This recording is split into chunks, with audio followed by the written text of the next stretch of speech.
Phony or staged because Cheryl is still under the mistaken impression that I am autistic and therefore stuck in my own little world. Next question. Hello, Your Honor.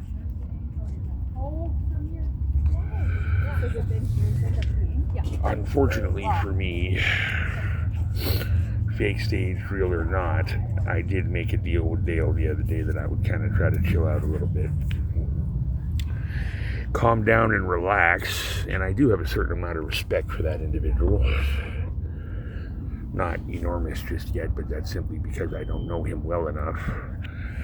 Mind you, I stand by what I said earlier. The reason that I will continue to stand by that is because at some point in time, certain things have to cease, and it doesn't do my mental welfare any good. And whether this was faked or not, the fact remains is that the gaslighting has been very real. And the time I spent on the street has been real, and the scars on my body has also been real, along with various and sundry other items. And when someone says something, you have to take it as, well, you take it for what it is, but to a certain point, it's got to have a certain amount of credibility because other things on here have come to pass. Therefore, that has to have a certain amount of credibility, and if someone says it, then they better be prepared to stand behind it, not mock that person and say, well, I didn't say it, or I said it, but it wasn't real. Then that becomes deception, which ultimately is gaslighting, which leads to a lot more problems. And by saying that, inflaming a situation that is already fairly hot, then you run into several different kinds of problems, and somebody's hot temper oftentimes doesn't make really good decisions. So that's where we're at right now, or so it would seem. Selena, you say you love me. That is all and fine. I wish to be forward with you. I wish us to move forward. I wish to see you. We're not Pacey, we're not Joey, we're just Selena and Chris. The fact remains is you have genuine feelings for me. Did you hold on to me the night that something happened to you? Did something happen to you? Is this even a fact-based kind of thing? Or did you get me hooked into you for the simple reason that you wanted to try to give me some therapeutic care and fix the problems that ailed me? I guess is what I'm trying to say. And somebody also would have picked you, or the spirit and the memory of you, because you are very important to me, and I have a feeling someone else knew that besides me. And I can only guess as to who that might be. And that was probably the person that was behind a certain amount of the posts that graced my every step as I walked in Nanaimo, as I walked in Vancouver, and various other and sundry cities that I have been to. Now, this whole thing, for the most part, what you've got to understand is I have PTSD, and real-life violent situations and scenarios have presented itself. So when this kind of thing occurs, like it or not, you're going to get a side of me that you probably don't appreciate or approve of very much. And to whoever's triggering that side is where a lot of the wrath and the fucking unpleasantness is going to come into play. Now, I don't mean to be a dickhead, and I try, go out of my way most of the time to be a nice person, but there are certain times when being a dickhead comes in handy, because that is seemingly all people seem to understand. Now, when I read things online again, and people put them there in order for me to read them, given the fact that child abuse and molestation is already a hot topic of conversation due to the fact that I have a woman in my life that seems to want to be back with me, that is now talking, or has been talking, about her past traumatic issues, as well as there's a few other women on here that I happen to know for 100% fact because I've dated you, or because you've confided in me, or I've overheard that you have certain issues that are quite similar.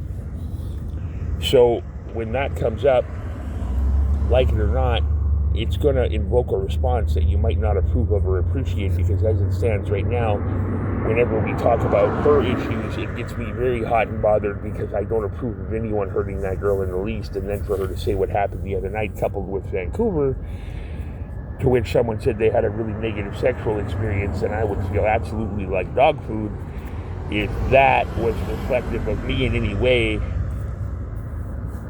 and somebody were to act on my behalf for things like that, because as anybody that really knows me well knows, that is not something I approve of. Now, that being said, what happened earlier was because I felt like I was being triggered, and when you trigger me and when you push me hard enough, then you will invoke a certain response that you may not appreciate. And to some people that might not be an excuse, but to anybody that knows anything about PTSD and war veterans and things to that nature and the stuff that they've had to endure and go through, you know that a lot of times it's a defense mechanism, and simply put, it can't be helped. So I don't know what else to say here really, except for I will be making it off the street. It's Saturday today, and I will be doing it my own goddamn way, and I will be doing it well, and I will be doing it as quickly as humanly possible, because being out here is fucking killing me. It's killing my spirit. It's killing my health. It's killing every part of me, really. And it's like, you can't have it both ways. You can't say it and then, depending on which arena it's in, then deny saying it, or having plausible deniability, or saying, well, this isn't real. Any allegation that has anything to do with that must be taken very seriously. And to say that under any context, and then to have it simply dismissed as something somebody said in order to either invoke a response or to get somebody to take it a step further or whatever, is ridiculous. Because any sort of accusation in that regard must be taken very, very seriously. When I was a security guard, and talk to Dale, he'll know. When I was a security guard, I mean, I know cops, man. Anybody comes up and says that kid's being molested or that kid's being hit or whatever, those fuckers will go like mad, and they will deal with that situation in a very quick and fucking concise kind of way. That's not a good thing to say about anybody when it's false or when it's incorrect. What I said about Joe was very, very true. And he had come to me and he had confided in me in that. And I'm not going to reverse it. I'm not going to apologize for it. I'm not going to whatever. I'm not going to recant. I'm simply going to say that if I was in that kind of a headspace and he thought that Anastasia was in danger, I would not only expect but demand that he would phone and make a serious complaint against me because of that. Mind you, as long as it came out of my mouth, I would want him to make the complaint. If he came to me and said, your daughter's angry, I would say, well, fuck, maybe she stubbed her toe. Not, oh my God, she's been abused or this and that. Let's phone the cops and automatically blame so-and-so and not have any actual proof to that point. So I'm trying to understand here, and I'm trying to rather you get my point, right? You can't fucking... When you say those things and when you're playing this foolish little game, you have to realize that for everybody else, I know who the characters are, I know who the players are, so then naturally I'm going to take that as a very serious allegation. Because it has to be taken as a very serious allegation at all times. But there's a difference between an allegation that is factual of simply having somebody that is pissed off and not knowing where else to put the blame, so deciding to put the blame on somebody without any actual proof or hard evidence. It doesn't work that way. Doesn't fucking work that way. And if you decide to move forward with consequences, you're digging your own grave even further. Now, I don't know about the rest of you, but that sounded pretty fucking lucid and right on the fucking mark to me. So, you know what? I feel like I'm going to be done with this whole asking for money or asking for help or asking for assistance, because I have better luck in people that care out here more often than I do in my supposed social circle. And they've helped me out in the past, and I give special props and credit to a few women that have dropped settle things at not so settle places for me to pick up and enjoy for the day or two. And I appreciate that, and I approve. And unfortunately for me, I have a certain group of family members that, for one reason or another, don't want to give me a hand at this particular point in time.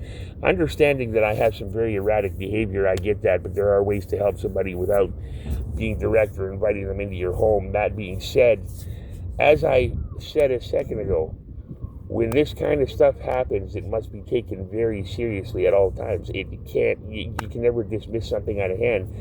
But there's a difference between a factual, provable allegation and something that somebody says that's just out of pocket or out of hand.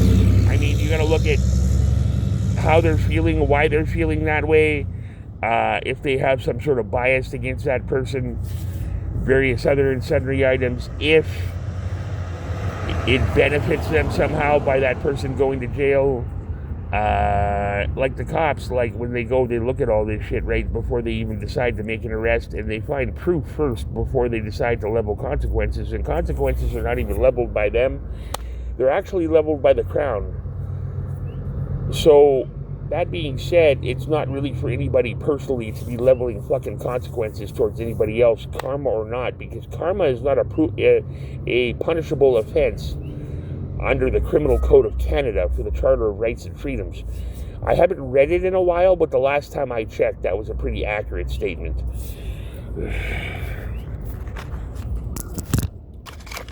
And no, madam, I'm not going to give them to you, because I wouldn't do that to the old-timer, and I just, no, it's not going to occur. However, here's the one thing that I need to be very clear of.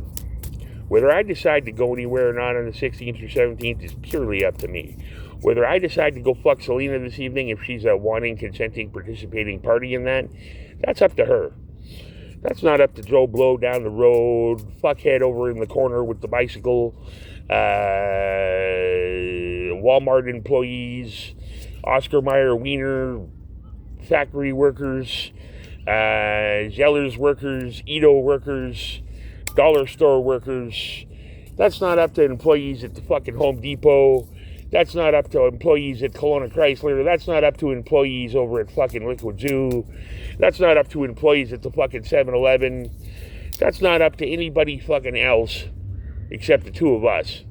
Now, that being said, some people may have taken some parental privileges when it comes to this situation, which they did with me, and so far it seems to be working out very interestingly.